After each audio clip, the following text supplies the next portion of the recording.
کیسے ممکن ہے؟ کہتا ہے افلاک سے آتا ہے نالوں کا جواب آخر. کہتا ہے تیرے نالے، تیری آرزو، تیری تمنا اتنی بلند ہو اور اتنی پختہ ہو اور اتنی زور آور ہو کہ رب بھی آسمان سے بیٹھ کر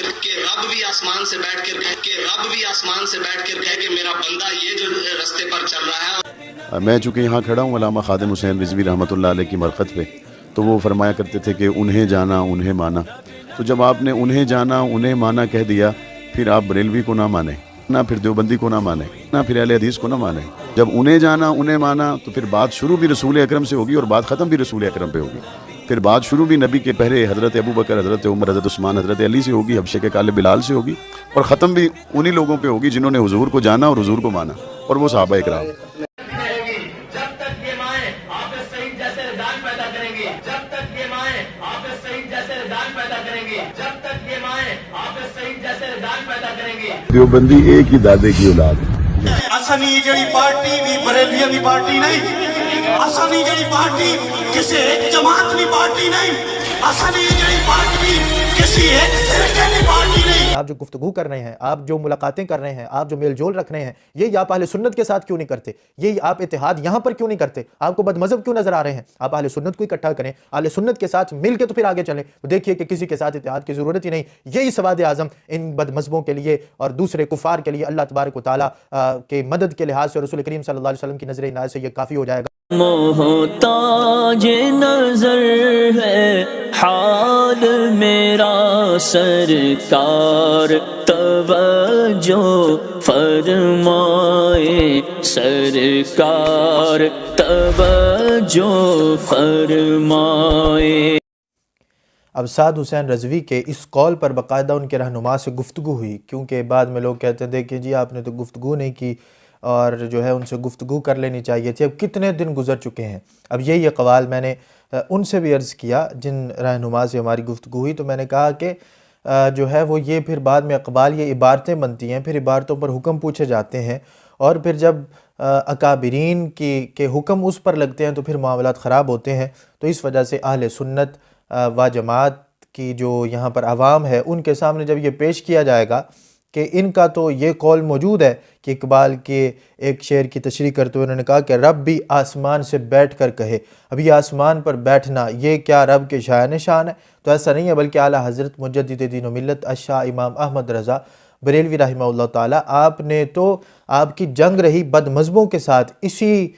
جو ہے اس طرح کے لفظوں پر کہ انہوں نے کہا اللہ تبارک و تعالیٰ عرش پر بیٹھا ہوا ہے. تو اعلیٰ حضرت رحمۃ اللہ علیہ نے تو پورا رسالہ اس پر لکھا اور گاہے بگاہے فتاوی رضویہ شریف کے اندر رد کرتے رہے. میں وہ بھی آپ کے سامنے کچھ چیزیں پیش کرتا ہوں. تو یہ ہم نے ان کے رہنما سے بات کی کہ باقاعدہ ان تک پیغام پہنچایا جائے، اور کتنے دن گزر چکے ہیں. اس کلپ کے وائرل ہونے کے بعد ہم نے جو ہے وہ ان تک پیغام بھی پہنچایا اور پھر یہ سارے معاملات ہو چکے، لیکن ابھی تک کسی پتے کے ہلنے کی بھی آواز نہیں آئی کہ اس سے جو ہم نے کہا صرف اتنا ہی کہہ دیا جائے کہ یہ سبقت لسانی کی وجہ سے ایسا ہوا تھا. اور غالب گمان ہمارا یہی ہے کہ اسی وجہ سے ہی کہ سبقت لسانی کی وجہ سے ایسا ہو گیا تھا اور ان کی زبان سے نکل گیا کہ رب آسمان سے بیٹھ کر کہے. تو وہ یہ کہہ دیں کہ میرے سے زبان سے نکلا ہے، اصل میں میرا وہی عقیدہ ہے جو اعلیٰ حضرت مجدد دین و ملت الشاہ امام احمد رضا بریلوی قدس سر العزیز آپ کا عقیدہ ہے. اب اعلیٰ حضرت رحمۃ اللہ علیہ اس بارے میں کتنی سختی فرماتے ہیں. دیکھیے یہ جلد نمبر جو ہے فتاوی رضویہ کی جلد نمبر 14 ہے، اور اس میں اعلیٰ حضرت رحمۃ اللہ علیہ فرماتے ہیں، اور ہم نے یہ یاد رکھے کہ ہمارے اکابرین میں سے اعلیٰ حضرت رحمۃ اللہ علیہ ہیں کہ جن کو ہم فالو کرتے ہیں. ہم کسی اور کو فالو نہیں کرتے کہ ہم کسی اور کا چہرہ دیکھ کر چپ ہو جائیں، نہیں نہیں جی. اور بعد میں بد مذہب اور یہ جتنے حضرات ہیں یہ اس چیز کو نوٹ رکھیں کہ ان چیزوں کو ہم سے زیادہ بد مذہب نوٹ رکھتے ہیں. کیا یہ روافظ کے پاس یہ کلپ نہیں پہنچا؟ کیا خوارج کے پاس یہ کلپ نہیں پہنچا؟ ان کے پاس محفوظ ہیں، اور ٹائم آنے پر وہ پھر منہ پہ ماریں گے دیکھو تمہارے بڑے بڑے تو اہل سنت کے بڑے اسٹیجوں پر چڑھ کے جن کے بارے میں تم کہتے ہو کہ اہل سنت میں ان جیسی تنظیم کوئی نہیں، یہ نہیں وہ نہیں، تو ان کا تو عقیدہ یہ تھا، وہ تو یہ لفظ بولتے تھے. بعد میں پھر آپ جو مرضی کہتے رہیں کہ نہیں نہیں ان کا اصل میں جو ہے وہ عقیدہ اعلیٰ حضرت والا تھا. وہ تو الفاظ دیکھیں گے کہ صریح الفاظ دیکھو ان کے یہ ہیں. اب اعلیٰ حضرت رحمۃ اللہ علیہ اس جگہ پر واضح طور پہ یہ اس کا ذکر فرماتے ہیں. جلد نمبر یہ 14 ہے اور اس کا جو ہے صفحہ نمبر 283 ہے. اعلیٰ حضرت رحمۃ اللہ علیہ فرماتے ہیں 13واں عقیدہ یہ ہے کہ اللہ تعالیٰ کے لیے مکان نہیں اور نہ اس کے لیے کوئی جہت، نہ فوق اور نہ تحت، اور یہی اہل سنت و جماعت کا عقیدہ ہے۔ پھر امام ابن حجر مکی رحمہ اللہ تعالی آپ کے جو ہے وہ نقل کرتے ہو آپ کی کتاب سے، امام حجت الاسلام غزالی، امام غزالی رحمہ اللہ تعالی آپ کے لحاظ سے نقل کرتے ہیں، فرماتے ہیں جیسا کہ آپ دیکھ رہے ہیں کہ جو لوگ جہد کے قائل ہیں ان کا کافر ہونا واضح ہے۔ اور آگے فرماتے ہیں انہی کی کتاب کے اندر کہتے ہیں صفحہ نمبر 32 پر لکھا ہے کہ جو بندہ یہ کہے کہ اللہ تبارک و تعالیٰ آسمان میں ہے، یہ کہے عرش پر ہے، اور اس سے مراد مکان لیتا ہے، یا اس کی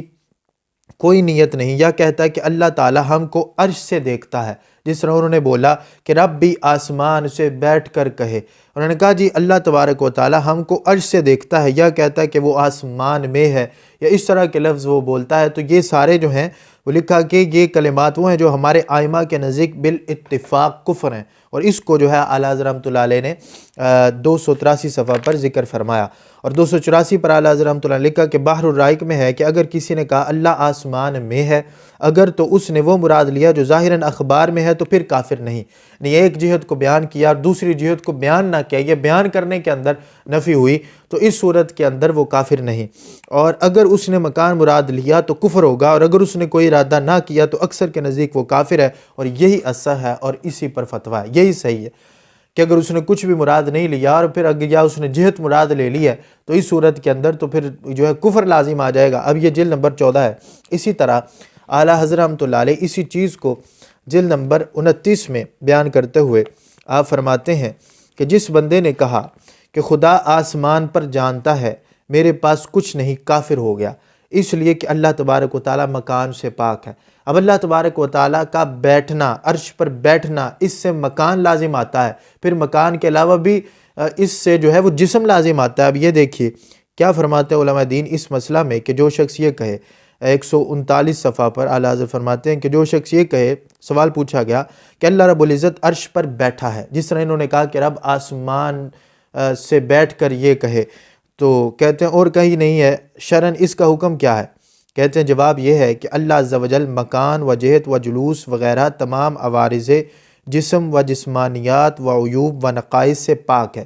یعنی یہاں پر جو سوال کے اندر اگلی شک بھی موجود ہے کہ وہ کہتا ہے کہ اور کہیں نہیں ہے، آسمان عرش پہ بیٹھا ہے اور کہیں نہیں ہے۔ اب جو ہے یہاں پر تو اتنا ہے کہ رب آسمان سے بیٹھ کر کہے، اللہ تبارک و تعالیٰ کا آسمان پر بیٹھنا، اس سے جو ہے وہ تو ایک تو یہ کہ جہت لازم آتی ہے، دوسرا یہ کہ جسم لازم آتا ہے۔ اور اعلیٰ حضرت فرماتے ہیں اسی کے کانٹیکسٹ میں اعلیٰ حضرت نے فرمایا کہ اللہ عز و جل جہت، جلوس، تمام عوارض جسم و جسمانیات و عیوب و نقائص اس سے پاک ہے۔ یہ سارے جو ہیں یہ عیوب ہیں، نقائص ہیں، اللہ تبارک و تعالیٰ ان سے پاک ہے۔ یہ لفظ کہ اس شخص نے کہا سخت گمراہی کے معنی دیتا ہے، اس پر توبہ لازم ہے، عقیدہ اپنا مطابق اہل سنت کرے، اللہ تبارک و تعالیٰ ہدایت عطا فرمائے۔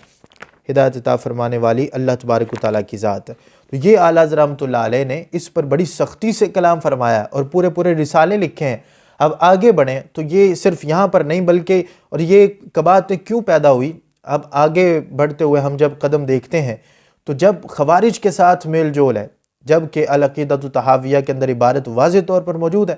کہ امام طحاوی نے صحابہ کرام رضوان اللہ تعالی علیہم اجمعین کا جہاں پر ذکر کیا، فرمایا وَنُبْغِضُ مَن يُبْغِضُهُمْ، جو بندہ صحابہ سے بغض رکھتا ہے ہم اس سے بغض رکھتے ہیں، ہم اسے خندہ پیشانیوں سے ملنا تو دور کی بات ہے، اس کے ساتھ اٹھنا بیٹھنا کھانا پینا دور کی بات ہے، ہم تو اسے بغض رکھتے ہیں۔ اور جو خود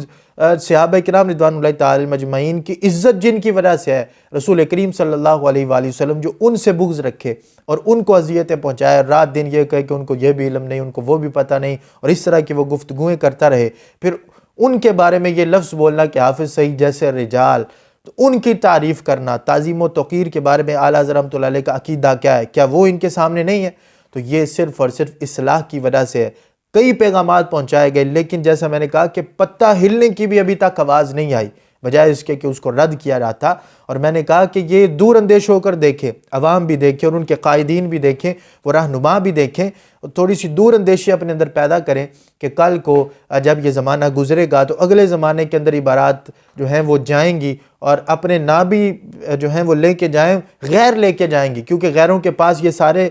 جو ہے یہ مواد انہوں نے محفوظ رکھا ہوا ہے کہ جب وقت آئے گا تو اس وقت پھر ہم